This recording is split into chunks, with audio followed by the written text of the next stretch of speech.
what I like, Gord, about our events is you walk in, you feel welcome, as I mentioned, and you leave inspired with those goosebumps. And we just had an event a couple weeks ago, and it was actually for Women in Leadership Day, which every chapter across Canada was celebrating. As I was leaving, there were still people 2 hours after the event in the parking lot exchanging conversations with new colleagues and new friends that they had made at that event. Learn how to build a successful Women in Leadership chapter. Winning with Doris Paquette, Chair of the Women in Leadership Edmonton chapter. On today's episode of the Executive Wins Podcast. Welcome to the Executive Wins Podcast, where senior leaders share their biggest wins so you can get inspired and grow your business. Here's your host, Gordon Shepherd. Welcome to the award-winning Executive Wins Podcast. I'm your host, Gordon Shepherd. Today we are lucky to be joined by Doris Paquette, Chair of the Women in Leadership Edmonton chapter, an organization that hosts quality programs and events that foster leadership, connection, and empowerment for women across the region. You can learn about their work at womeninleadership.ca/Edmonton. That's womeninleadership.ca/Edmonton. On this episode, you'll learn how Doris and a colleague started and grew the Women in Leadership Edmonton chapter to more than 200 members in just 8 months. You'll also learn about Doris's major life experiences that motivate her to help women and children succeed. In addition, you'll find out what it takes to build a board that gets the most out of everyone who joins. This episode is must listen for any leader who wants to learn about the power of building high-impact events that help individuals and the entire community. I also want to let you know that today's episode is brought to you by the Executive Team Assessment.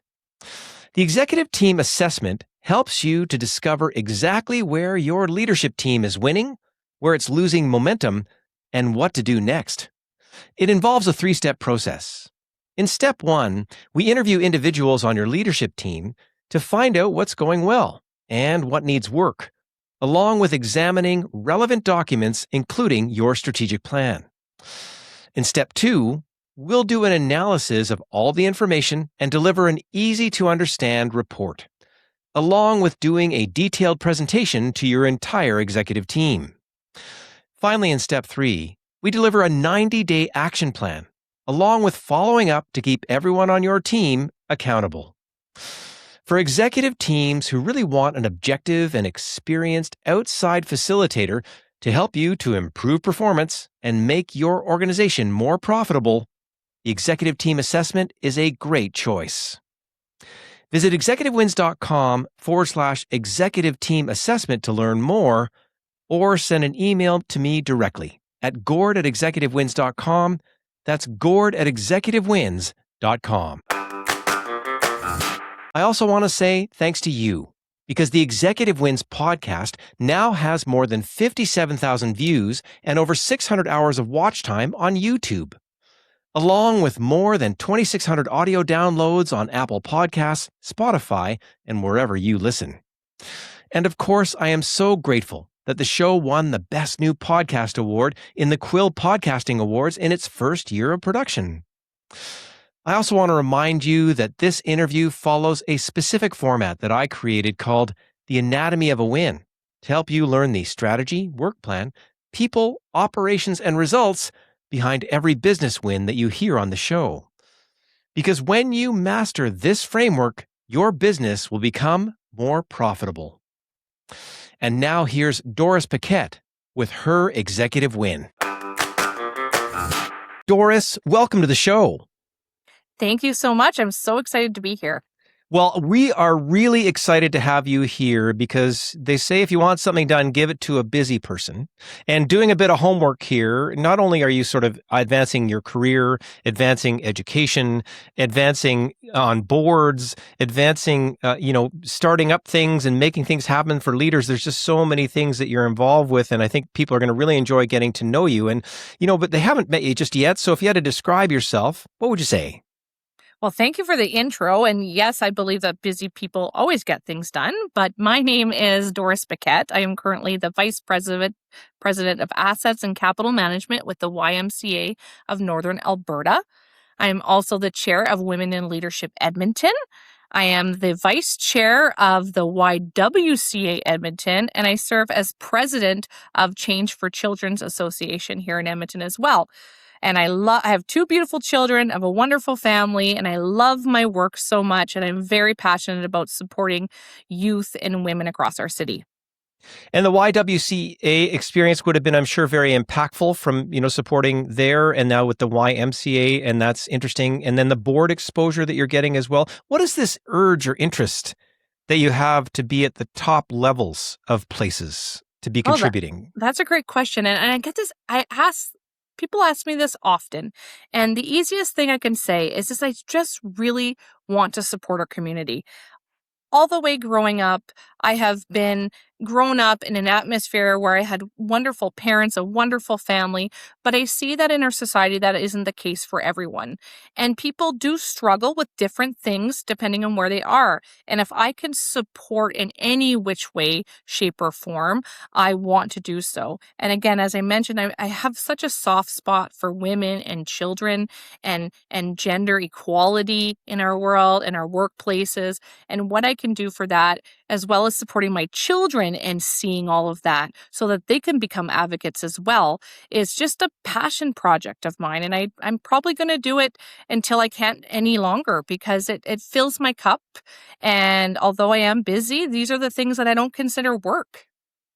Wonderful. Well, I think we have a pretty good sense of the type of person that you are from you, Steve, in these brief opening remarks. And again, we hear a bit of the pedigree, which leads us into our first question, which would be, if you had to describe your biggest win, and I'm sure there's been many, but if you had to pick one just to chat about here today, what would that win be and how would you describe it? And you're right, Gord, there is so many, but what comes to mind right now is really the creation of women in leadership here in Edmonton. Although the foundation has been around for 25 years with chapters all across Canada, we created a chapter here in Edmonton about 8 months ago, and it is really thriving. And I'll get into that a little bit more, but there's a reason, Gord, why this is so much of a passion for me. And it has to do with a bit of what has happened in my past, both professionally and personally. And I never wanted to talk about this because I thought I would get judgment and there was a fear. And as I've grown older and I've been around such a network of amazing people, I realized that your story isn't who you are. It's what comes from that story and what you have achieved after it. And so why women and children is such a huge passion to me is about, just over 10 years ago, me and my two children fled a domestic violence relationship. And I didn't tell anyone. I went to work, was a high achiever, was going to university for a second degree, most likely had the RCMP at my place in the evening, but I told no one because I thought I was going to be judged. And as I'm sitting here today, I shake my head because my story may have been a little different had I told people, but I didn't. I didn't feel safe. And that's why I want to really help organizations to help women and children feel safe to tell their stories. And then further to that, when you start talking about our professional lives, you hear this stereotypical piece about, women battering at each other at the workplace and there could only be one seat at a table and we'll do whatever we can to get that seat. I always thought that was a myth. And then I actually experienced it and it was awful. And I thought to myself, there's no way that we can live in a world, being 2026, that we are thinking this way. And how can we change that? How can we be part of the story that's going to change the future for all women and children going forward? And so with that in mind, that's why I said creating a spot to elevate women wherever they are and whatever journey, whether it's professionally, personally, in their lives, to have that safe network. To sometimes it's just talking about random things. But I went through it probably somebody else went through it. And I hear this time and time again. And had they had a network to talk to, because sometimes talking to your family and your close friends isn't the best because you want that unbiased opinion. And so that's what we're really trying to form at Women in Leadership.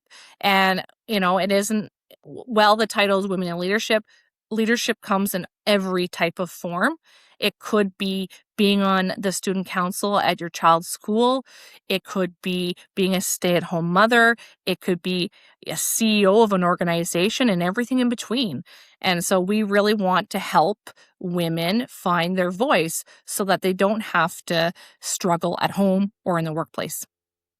Wow. I'm knocked out of my socks hearing that. Thank you. I feel honored to hear one of your stories, which is a domestic violence scenario that you went through and the complexities around that, you're describing, you're giving us that retro 1 or 2 sentences of like why you didn't, and then what you're doing about it, which is remarkable to me. And so I feel grateful to hear that sort of real motivator that's in there. The second thing I heard in that timeline was the idea of you were in a leadership scenario as a woman and it had a negative experience where these stereotypical things that we say happened. And that was sort of another piece that you're chunking in to motivate the situation that you're dealing with now. And then I just heard that you're building a big tent. You're expanding leadership as a term to allow all kinds of different people to be integrated and involved in the situation that you're creating now through Women in Leadership. There are 5 podcasts that we could do right now, right through, if we actually had the chance to walk down all those lanes. But I'm just going to sort of step in here for a second and sort of say, if Women in Leadership gets it right, what happens?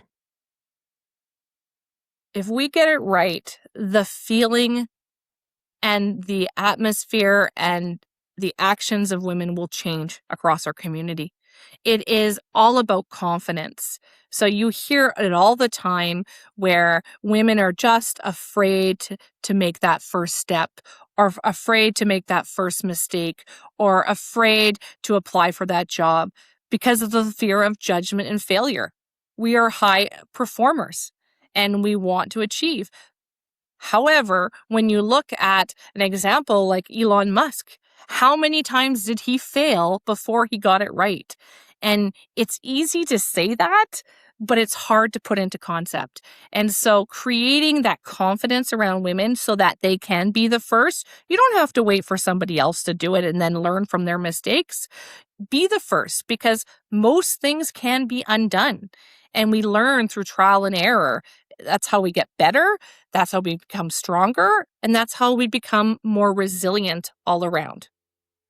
You can hear the multiplier effect.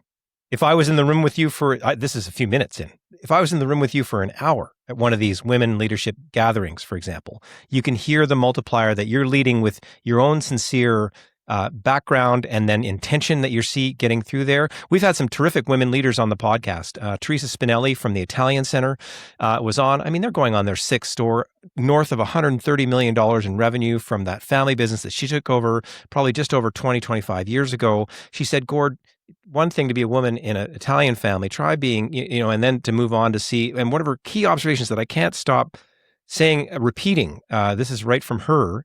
She said, Gord, guys won't admit their faults and women won't admit their strengths. Yes. Does that make sense? That is, and I got to listen to the episode, which she was brilliant on, but that is exactly right. There's the sense of fear that we don't want to fail, and so we don't tell people. Like for myself, when I was going through my personal situation, I didn't want to tell anybody because I thought it was my fault. And when I was going through my workplace struggles, I thought I was losing it because I thought it was something to do with me. And when we step back, and that's why having a network is so important, when you step back, you realize, what was I doing? I hope so many people invest in your network, because I can give you another story. There's a woman coming up, Krista Rabidou, works for Anderson, works across Western Canada in the accounting field. And one of her comments when I mentioned Teresa's comment to her was, that's interesting. The guys, when we hire the guys, they always negotiate their salaries. She says most women don't. And she says, funny, when one does, that's the one I want to work with because they've got that step up in terms of what they're doing. But again, I'm just picking up things in my own sort of network and conversations that are part of it. I've also coached women leaders as well. And I'm amazed at women with titles, just like you said, VP or whatever these and accomplishments. Yeah. That 12-year-old inner voice is still carrying strong. Funny enough, it does for the guys too. I'm not trying to fully gender it that way, but there's that voice that is contributing to the theme that you're tackling in a really positive manner, sharing vulnerably your own story to allow people into your world to see your sincere motivation to get this going. And in just 8 months, this Women in Leadership chapter in Edmonton, you said, is thriving. That's just wonderful. So we know what the win is. We've got the clear motivation kind of behind it. I always like to say, let's look at the anatomy of this win and talk about the strategy, work plan, people, operations, and results.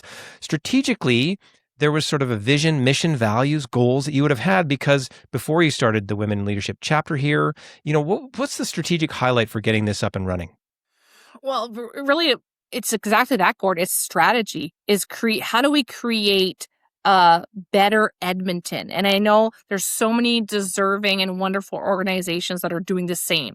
But this one was focused on, although I want everyone to succeed, and I think all of these struggles are not male, female, or anywhere between, it's really Women in Leadership is about focusing on women advocacy and women's rights. And so how could we create a place where women are feeling elevated and comfortable? And so that was the strategy is, we used to be Women in Leadership. We had an Alberta chapter. And so we would get together and we would meet and we had people from all across Alberta, which was phenomenal. But post-COVID, we thought, we need to get in front of people. Virtual meetings have their place, virtual functions have their place, but we know, particularly Edmonton, is thriving connection.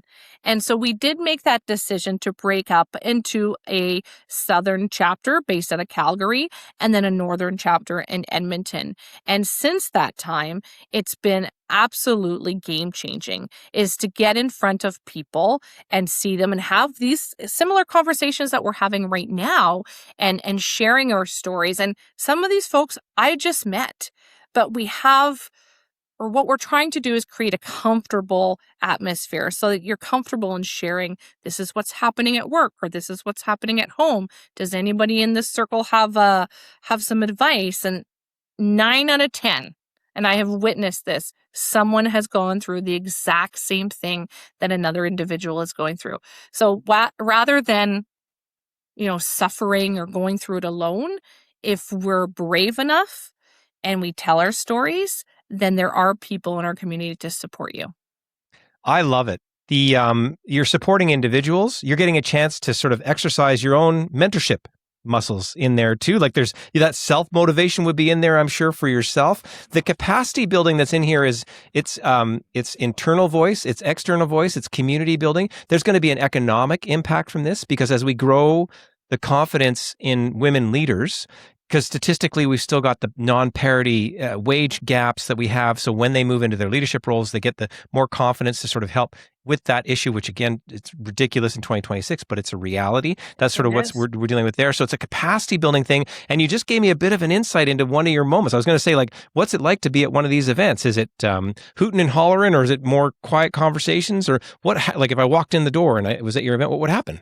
Well, really, it's a mix. So what's really important to us, so we've all been to some networking events where we walk in and right off the get-go, you feel uneasy, you feel like it's a bit that cliquey scenario, or you don't feel very welcome. And so I've personally been to many of those. What it is for us is we want to ensure that everybody who walks into one of our events feels welcome. And that is the feedback I always look for. And so far, I'm going to knock on wood, that is the feeling that most people are feeling while they walk into the room. So that's one. So the welcoming piece is very important. Secondly, it's to have an event that is intentional. So at Women in Leadership Edmonton, we're not having an event just for an event for a checkbox and say, oh, we had 5 events this year, we're doing so well. I would rather have 2 people in the room than a sold out event any day if it is impactful. And that's really what we're going for, is impact. And listening to our members on what do you want from us? What can we support you with?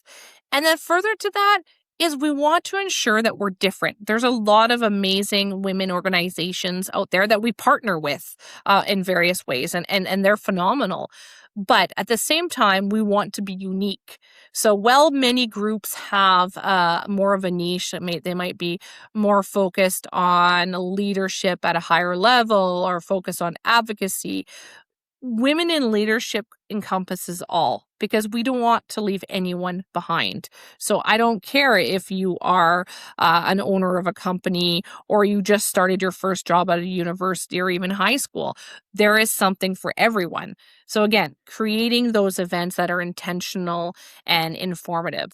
And what I like, Gord, about our events, and I try to tell everybody, just come out, just check it out, is you walk in, you feel welcome, as I mentioned, and you leave inspired with those goosebumps. And we just had an event a couple weeks ago, and it was actually for Women in Leadership Day, which every chapter across Canada was celebrating on May 27th, which is phenomenal.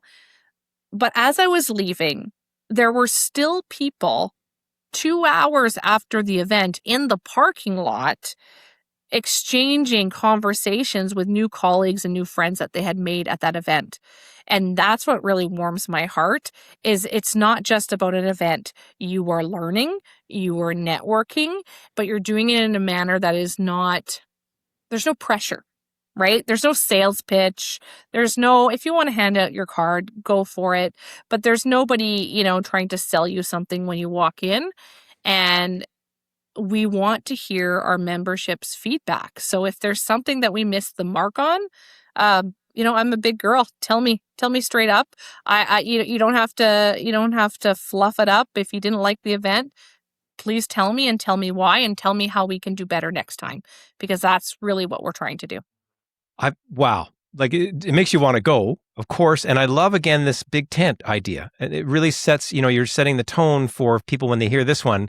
When they choose to go to your event, they're going to get a good feel for that welcoming presence. Strategically, I heard, let's build a better Edmonton, Northern Alberta, like make that occur. Let's make an impact if we dug into your value set. And we go on and on, I'm sure, about what that is. So strategy, we got a really good sense of. There's always a work plan if we're going to get something to happen. You said 8 months ago, this was not, Women in Leadership Edmonton was not the idea. So there's a starting point to sort of when it was, and then there's the 8 months and kind of highlights along that timeline. When was the decision made to have this chapter? What was the first day?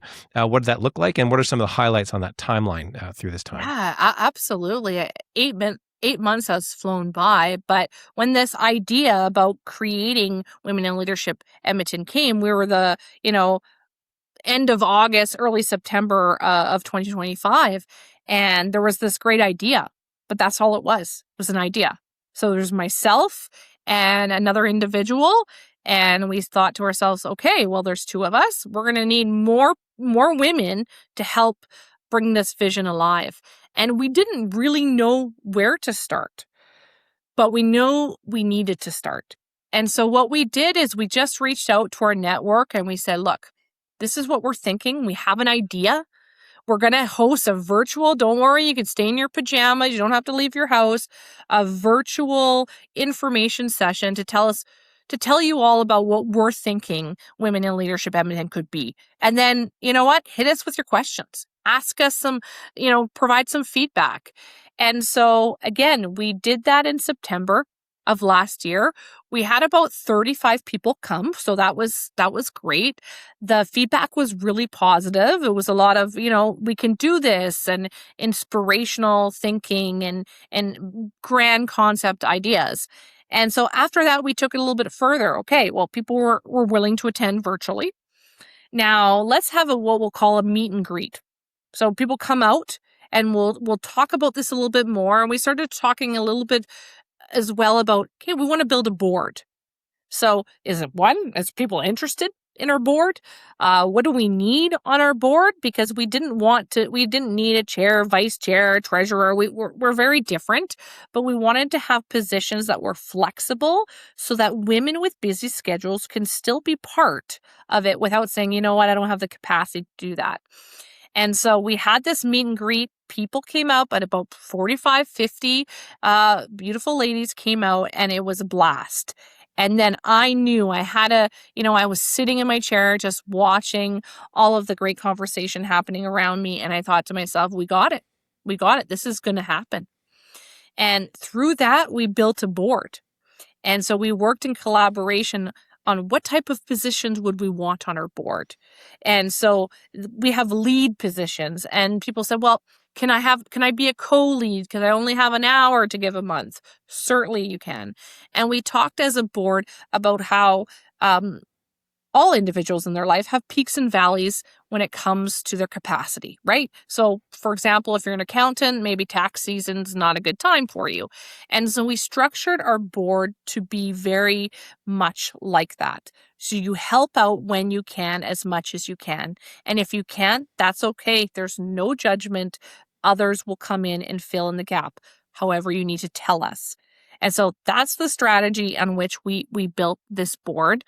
And within a few months, Edmonton, and it remains to be as well, the largest board in all of Canada for Women in Leadership Foundation, which I am extremely proud. We've done some incredible work this year, and the number of individuals who want to join our board is plentiful. And there's a wait list, but at some point we wanted to just, cap the number, and we have non-board members, we'll call it, that are referred to as members at large that help whenever they possibly can. And whether it's, working the welcome table as you're coming in or helping us set up, we have tons and tons of women who are stepping up, and we are so grateful for all of their support and all of their help in making this Women in Leadership Edmonton possible. Wow. Congratulations. I love this idea of meeting people where they're at. Hey, what would you like at a networking event? Hey, what would you like to do on a board that meets you where you're at so you can contribute at the highest possible level? Again, removing the judgment and all those things along the way. We got lucky. Nicole Jansen was on the show. Nicole spent time with Richard Branson on his island. Oh, and wow. the phrase that she gave was, it was a quick one sentence, well, a couple sentences. Richard Branson said, say yes and figure it out later. And this is what I'm hearing in your approach. You were like, yep, we're going to get it done and we're going to figure it out as we go. But what a nice way to figure it out in terms of asking people what they want, in a sense, to get that engagement level to be so high. And isn't that a typical Edmonton punch above its weight story? I hear this over and over again with associations and nonprofits out of this region being the largest in the company, because there's something about Edmontonians that sort of shows up and gets things done. Wow, we could talk on and on about that too. So here we go. Strategy, work plan. There's always people involved in a win. So when I say people like yourself, how would you describe your attitude at the beginning of the process and to now? Peaks and valleys, easy sailing, what's it been? Well, with any new venture you're going to start, there's always peaks and valleys. But I consider myself a very optimistic person. So I'm very much, yes, let's say yes, and we'll figure out the details later. And I'm not ashamed to say we don't know what we're doing. We are building the airplane while it's flying, and that's okay. I'm not ashamed of that. And we will be flexible and we will adapt to what's ever happening economically or just in general with our membership. And so, I would love to have a lot more administrative tasks done, if I can go back, but we'll get to that. Right now, it's really building that momentum around this amazing city that we live in and the wonderful women who reside in it. And that is our main goal. And I'm so happy that we've achieved that.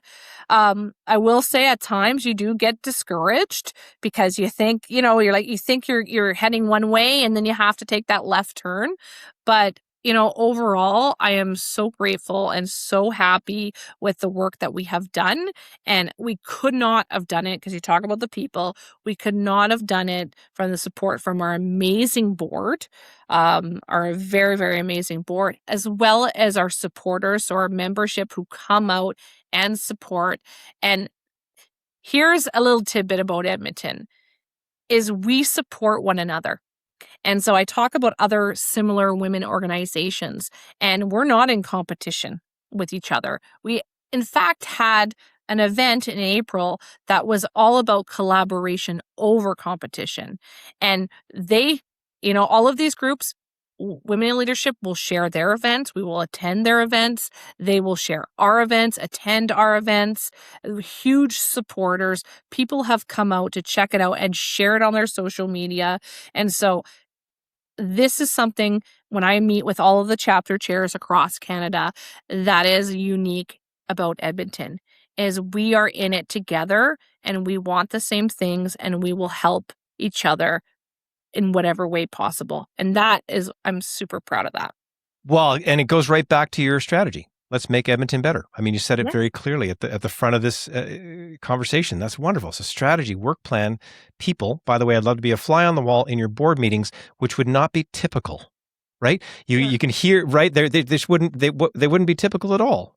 They're not. Then that's another part that's so amazing, is they're not typical, because I hear from women all the time that say, I'd love to be on a board, but between my work and my child's activities and making dinner and all of these things, I can't be. And I'm the first to say, why not? What if a board existed that is flexible? What if we said we have our meetings in an hour or less and it will never go over an hour? They're like, well, that would be different. And I'm like, okay, well, let's make that happen. And so these are some of the things that we are doing at Women in Leadership to adapt, because we should not be saying no because we're too busy. If we're saying no, it should be because we don't want to do it or we have other priorities. That's fine. But I would hate for someone to not be part of something because they think they're too busy. That just isn't, there's always time. It's just figuring out that right balance. Well, and Tom, when we talk about impact, it's not about hours. It would be the contribution of that one person in that one moment who brought up an innovative idea, or a collective that came across and a new activity sparked up. We can hear all the different ways, but meeting people where they're at to get the most out of them for whatever they can contribute really carries a wonderful spirit. Again, that's part of the inviting tent, in a sense, that you've created to set up strategy, work plan, people. We have to operationalize a win. So are there sort of technical issues around the franchise model or this kind of thing, or is it really what you've described in terms of getting people together, seeing where they're at, and getting things up and running? Any operational highlights that you'd like to point out? Oh, well, operational highlights is, I can't believe it's been 8 months. The momentum is unbelievable. In the early onset of 2026, I was working. I see a call on my cell phone. Didn't know who it was. I decided to answer it anyways. And it was the Edmonton Oilers calling us to partner on an event that they had, a women's in sports night, highlighting some leadership capacity. And so Women in Leadership, amongst other women organizations, because it's all about collaboration over competition, teamed up with the Edmonton Oilers on March 31st when they played the Seattle Kraken to have an event focused all around women in leadership. And so prior to the hockey game, we all met in the Hall of Fame room, which is right at the front. So everybody was walking by and like, what's going on in those rooms? We had a phenomenal panelist, which I moderated right before the event. It sold out within 36 hours. And then just imagine, we had all of that, and then 85 women all together go up in our own section to watch the hockey game. I would say when you're looking at results, that was probably one of the biggest ones for us. Second to that would be just the amazing partnerships that we have created amongst this niche of women organizations, the support, and finally, and it might sound a little cheesy, but I have witnessed it. And when you see a room full of women that are supporting each other, it is like nothing you've ever seen. The goosebumps that travel across your body to see that, look, world, we are not in competition. There is plenty of seats at the table, or even throughout the table, for goodness sakes. Women belong where decisions are made. And I love the men who have supported us along this journey, because there are plenty of them. We talked a little bit about allyship, and there's, this is not an issue that we're going to solve alone. It is an issue that we need to educate everyone on and find support wherever we possibly can. Wow. Congratulations. And isn't that nice to be noticed and then have another moment where, again, you're leveling up and again, talk about strengthening those types, partnerships with the Oilers. I can't imagine how many other partnerships are going to be involved in your future. One of the guests on the show was Deborah Rosati. Deborah Rosati runs Women Get On Board out of Toronto. They have 850 members. 10 years ago, she noticed, and she's in the latter part of her career in a give back mode. She's a wonderful woman. She noticed that the stats were out on percentage of women on corporate boards in Canada in around 2015-ish, was around 12%. That frustrated her. She went for parity. Parity is the theme. Let's see if we can get it going. She started up Women Get On Board, 850 members in their 10th year. They closed the Toronto Stock Exchange to celebrate their anniversary, which is pretty remarkable in terms of what they're doing. And they're on that way to capacity building, where it's up around 30% now, apparently, for corporate boards. What you're doing is going to have a direct impact on corporate boards in Canada. I can already hear that. And again, it's also going to have that down to that level of that high school girl or that, and we met at She Leads for Junior Achievement. And in that room, the inspiration that I got out of there was watching young, girls that are in that age range, in the elementary to high school range, as they go through statistically measured issues that may sort of hold them back in a sense from leadership or getting that way. They're creating capacity there. You're picking up part of that sort of, in a sense, supply chain of leadership by doing the things that you're doing as well. So again, these multiplying effects that are in play is really, really interesting. And again, you're going to take it. You're only 8 months in. You got this much done in 8 months. I mean, that's pretty incredible. Well, I really, Gordon, I really hope it continues, and it is about building a better future. And on that note, I have a 16-year-old daughter, and it's non-negotiable. She comes to our events, and it is so important to me for her to see this type of atmosphere. And, at first she kicks and screams and she'd rather do other things. But when she leaves an event, she finally turns to me and says, Mom, I know why you're doing this. I get it. And I want her to continue that, as well as my son, because he also attends my events, is to see that supporting one another wherever you are in whatever atmosphere, it doesn't matter, that supporting people and not judging people for silly things will really impact change. And I think that's something that we all have to learn as a society, and we're guilty of doing it from time to time. But it's important that, someone's always watching you, and there's room for improvement for everyone. And being in a room full of women who support each other and have each other's backs and helping people land their perfect job or helping them find different things is so, so impactful. And I'm grateful, and I'm so happy and blessed that my children get to see it.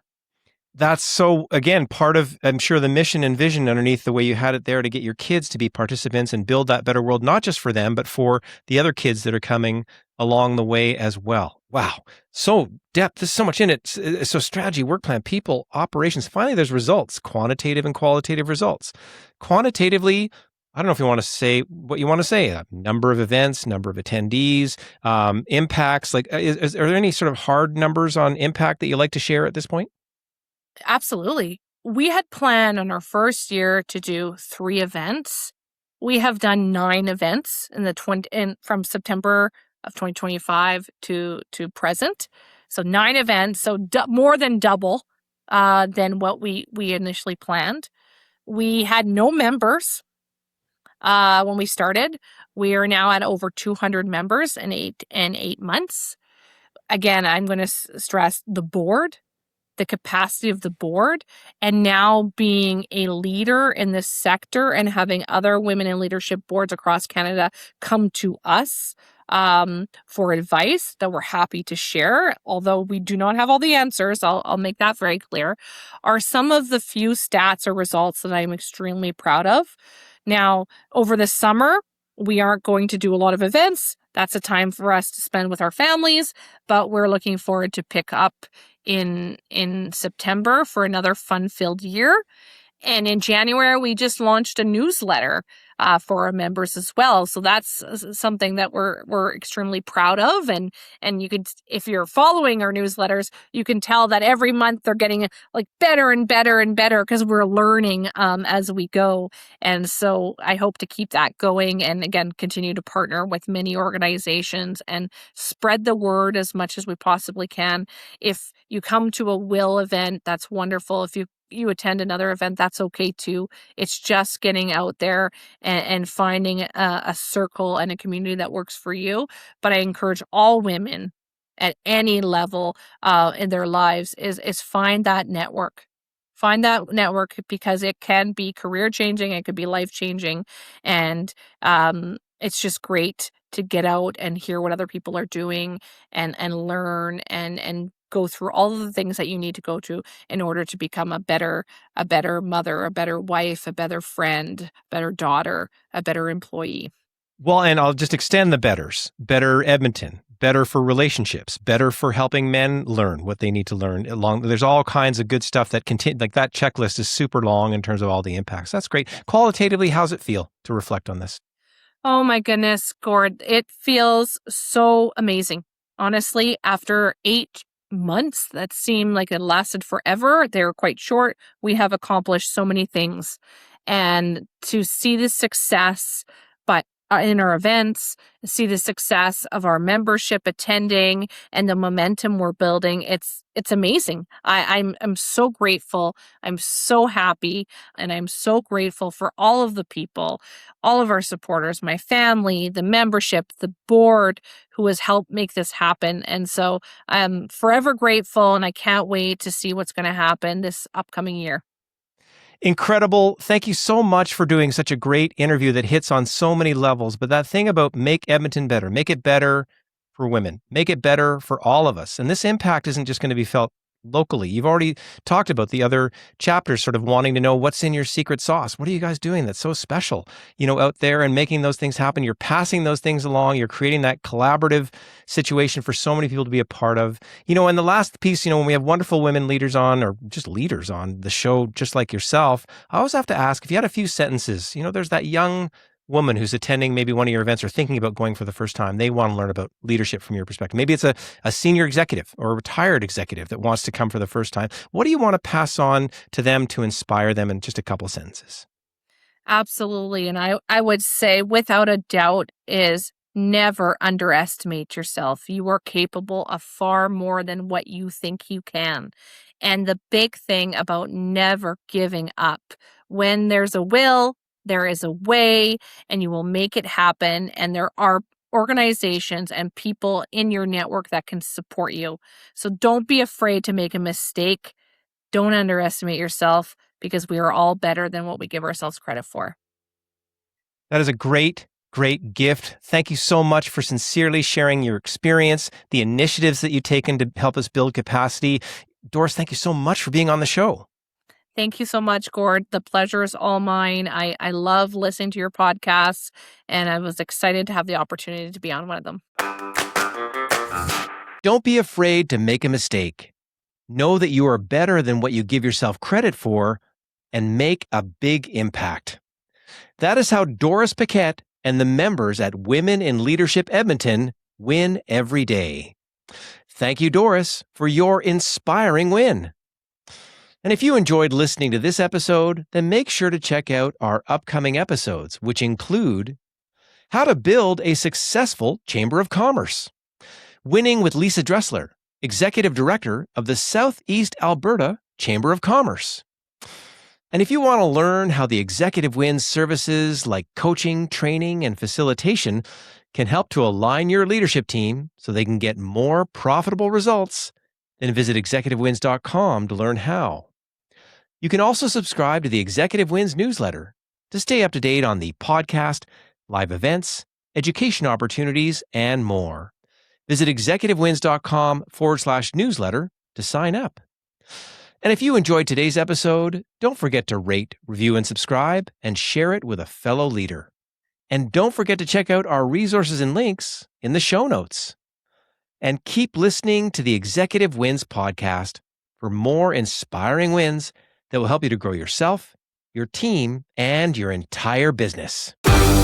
Thanks for listening to the Executive Wins podcast. Make sure to rate, review, and subscribe as we bring you more inspiring wins from outstanding leaders so you can grow your business.